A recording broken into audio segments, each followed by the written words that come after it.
Hello guys, good morning. Welcome to my YouTube channel. Once again, this is Autoboy Zone. So ngayong araw na to guys, may gagawin tayong Ford Taurus. So yung issue nito guys ay naghalo yung langis at saka yung tubig. So anong dahilan ng paghahalo nito at saan naghalo sila, saan lumusot, saan dumaan yung langis or saan dumaan yung coolant, bakit naghalo sila. So ngayon guys, papakita ko sa inyo kung anong dahilan ng paghahalo nila at anong parts yung nag-failure sa sasakyan na to guys, kung bakit naghalo yung langis at saka yung tubig. So subaybayan nyo lang guys yung video na to. So kung hindi pa kayo nakasubscribe guys, subscribe na po kayo para updated kayo sa mga bagong videos ilalabas ko. So paki-like, share, subscribe my YouTube channel, tsaka paki-click ng notification bell button guys. So ngayon papakita ko na sa inyo guys.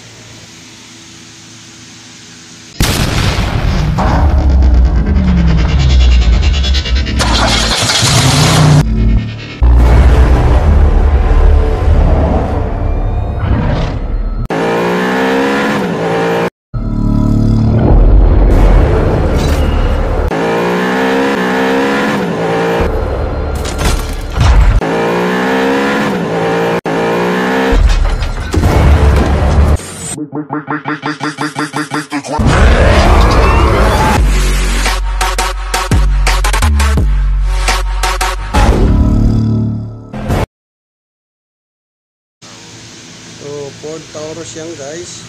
So bago ako nagsisimula guys ng mga trabaho ko, iniikutan ko muna yan ng video para makita ko may mga damage, para may address natin sa manager at saka sa may-ari, para hindi tayo pagbintangan ng may-ari. Baka sabihin natin na tayo nakasira or tayo nakagasgas or tayo nakadamage ng kanyang sasakyan, ng mga gasgas, mga putol na hose, kung ano-ano pang pwedeng ibintang sa atin guys. So subaybayan lang guys. Umpisa natin yung pagbaklas. So una natin gagawin guys, lalagay natin sa lifter yung sasakyan para i-drain natin yung coolant nya guys. So itataas natin yung sasakyan para i-drain natin yung coolant para hindi magkalat sa flooring.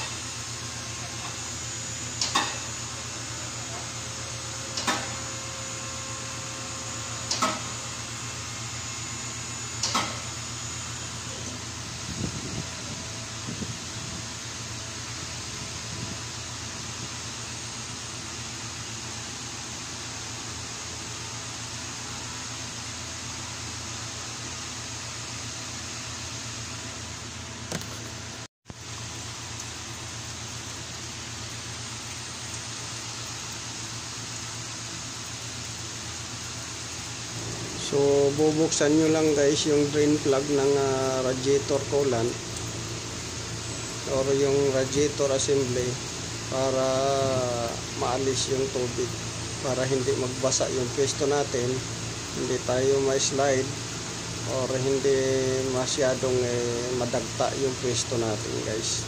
So kuha lang kayo guys ng planggana or timba or urukan. Yung ginamit ko urukan na para hindi magtalsikan. So i-drain natin guys, kasi pagka tinanggal natin yung timing case cover ng sasakyan, lalabas yung coolant nito, magkakalat.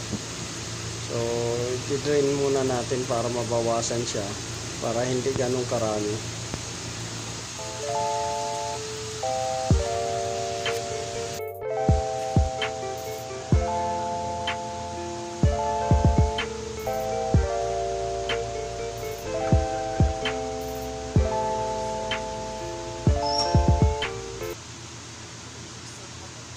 So dyan guys, i-drain naman din natin yung engine oil niya para hindi rin magkalat doon sa flooring, para hindi madagta yung madumi yung pwesto natin guys. So i-drain natin yan. Total papalitan rin naman yan ng bago engine oil at saka yung engine coolant.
So ngayon guys, tatanggalin natin yung air filter box tsaka yung air duct nya sa throttle para mailabas natin yung intake manifold assembly.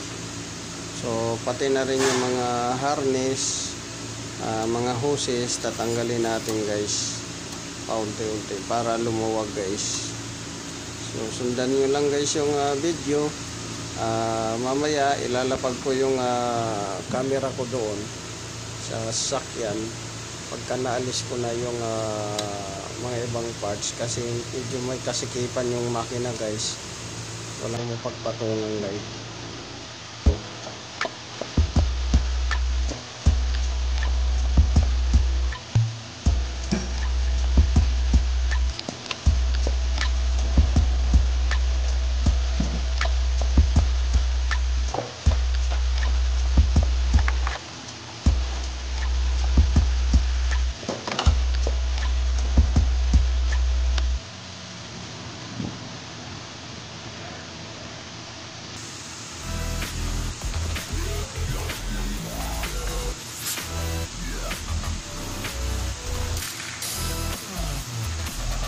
So dyan guys, nailabas na natin yung air filter box tsaka yung air duct nya.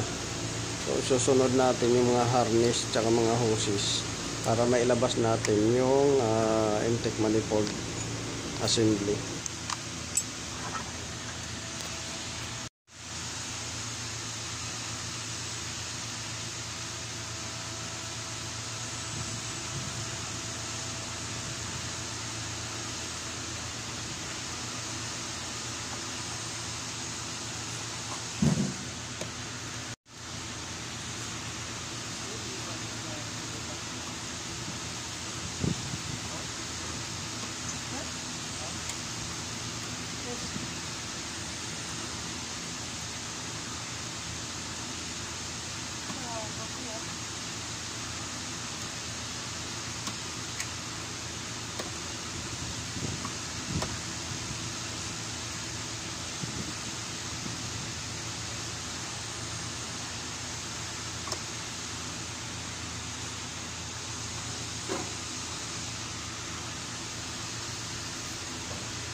small automatic Mafia jeep. Mapi.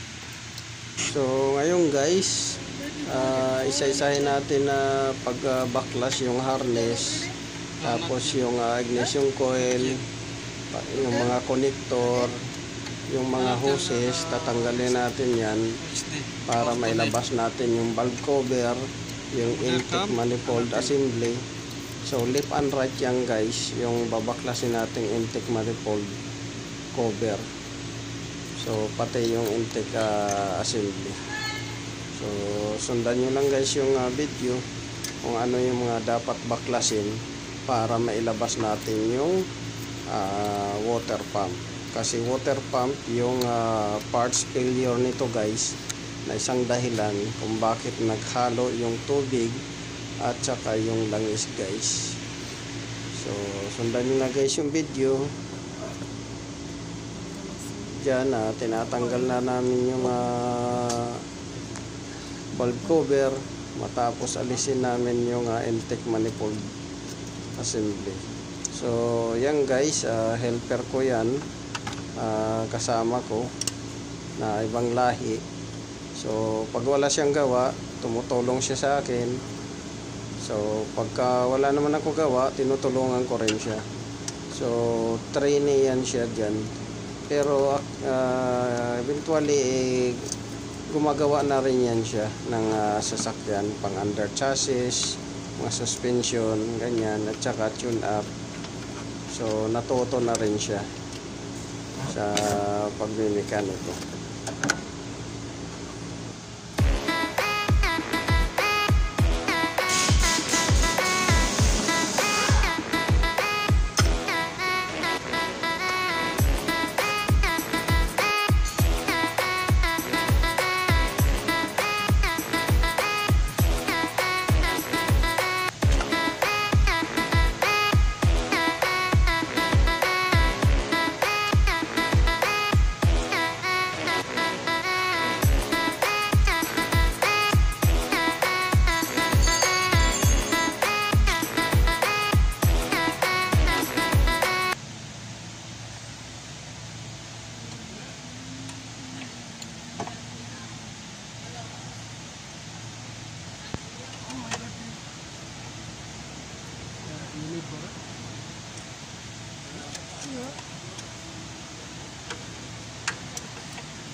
So dyan guys, tatanggalin na natin yung valve cover, aalisin na natin para ma-access natin yung timing case cover, kasi may bolt yan siya sa taas, nakasali yung timing ay yung valve cover. So aalisin natin yan guys.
dyan guys, natanggal na natin yung valve cover, left bank at saka right bank nya.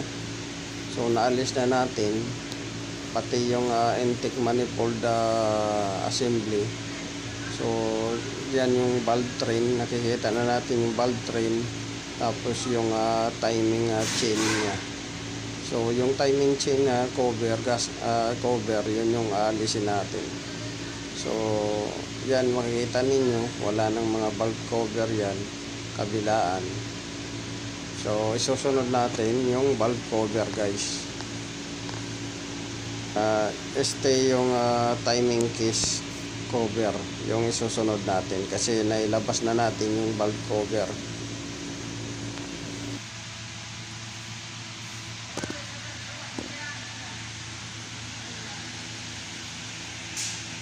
So para maalis yung valve cover guys, tatanggalin natin yung 13mm na ano yan, bolt, pati yung tatanggalin natin yung belt, tatanggalin natin yung crankshaft pulley para maalis natin yung timing case cover, pati yung tensioner tatanggalin natin yan guys.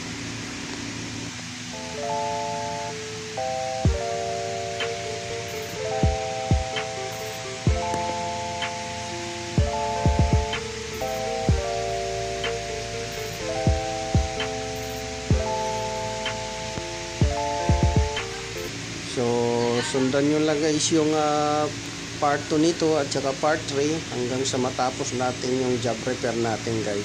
So ito guys, part 1 to na ginawa natin. So may part 2 at saka part 3 pa nito. So isa-isahin lang natin guys pag upload para masundan ninyo. So once again, this is Autoboy Son. Maraming salamat sa pakikinig, panonood.